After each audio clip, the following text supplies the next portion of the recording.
57 persuna spiċċaw vittmi ta' omiċidju volontarju fl-aħħar 10 snin.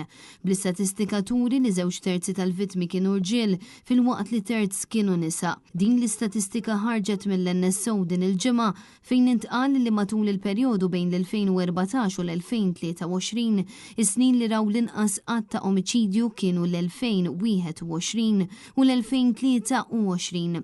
B'żewġ omiċidju jseħħu f'kull waħda minn dawn is-sentejn. B'kuntrast is-sena li rat l-ogħla rati annwali ta' omiċidji kienet is-sena 2017 b'9 omiċidji li twettqu matul dik is-sena sekwita mill-2018 u l-2020 b'6 każijiet ta' omiċidji kull sena. Ir-rata ta' omiċidju għall-irġiel kienet baxxa l-aktar fil-perjodu bejn l-2021 u l-2023 b'vittma waħda għal kull 100,000 raġel fil-popolazzjoni fil-waqt li kienet l-ogħla bejn l-2016 u l-2018. Dam kontrast ma' rata ta' omiċidju għan-nisa kienet l-inqas fil-perjodu bejn l-2019 u l-2021 u l-2020 u l-2022.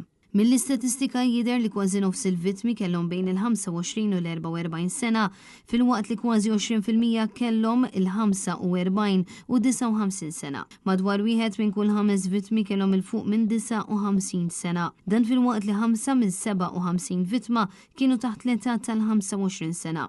Intant bejn l-2014 u l-2018 3/4 tal-vittmi kienu Maltin fil-waqt li kwart kienu ta' ċittadinanza barranija. Din id-dejta nbidlet meta qabla mal-perjodu 2019 u 2023 b'56% tal-vittmi kienu Maltin fil-waqt li 44% kienu ta' ċittadinanza barranija.